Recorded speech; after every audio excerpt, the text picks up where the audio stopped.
করে প্রেস ক্লাবের সামনে থেকে আমার যখন রেকর্ড নিচ্ছিলাম সেই অবস্থায় ফোনটাকে চিল যেরকম থাবা বসিয়ে যেভাবে হঠাৎ করে নিয়ে যায় সেরকমই ফোনটা নিয়েই দৌড় দেয় এবং সেই সাথে আমিও সাথে সাথে ওর পিছনে দৌড় দেই আর চিল্লানোর চেষ্টা করি এবং যাতে আশেপাশে যে মানুষগুলো রয়েছে যাতে করে তারা সেই ছিনতাইকারীকে ধরতে পারে। আমি বলছিলাম যে আপনারা হয়তো একটা ভিডিও দেখবেন যে ধরেন ছিনতাইকারী ধরেন, তবে একটা বিষয় লক্ষ্য করলাম যে এত সংখ্যক মানুষ ছিল, কেউ কিন্তু এগিয়ে আসেনি, সবাই দর্শকের মতো তাকিয়ে তাকিয়ে দেখছিল।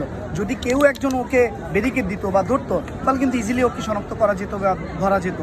আর ঠিক প্রেস ক্লাবের সামনে থেকে পল্টনের মুখে কিন্তু ওরা সেই ছিনতাইকারী ছেলেটা সে দৌড় দেয় পল্টনের অভিমুখে। আমি কিন্তু সেই ওর পিছু নিয়ে একদম সচিবালয় যে মেট্রো রেলের স্টেশনের যে গেটটি রয়েছে সেখানে গিয়ে যখন ওর পিঠের উপরে আমার হাত দিয়ে ওকে ধরার চেষ্টা করি, সেই মুহূর্তে ওর হাত থেকে ফোনটা আমার ফেজের দিকে ছুঁড়ে মারে। যখনই ছুঁড়ে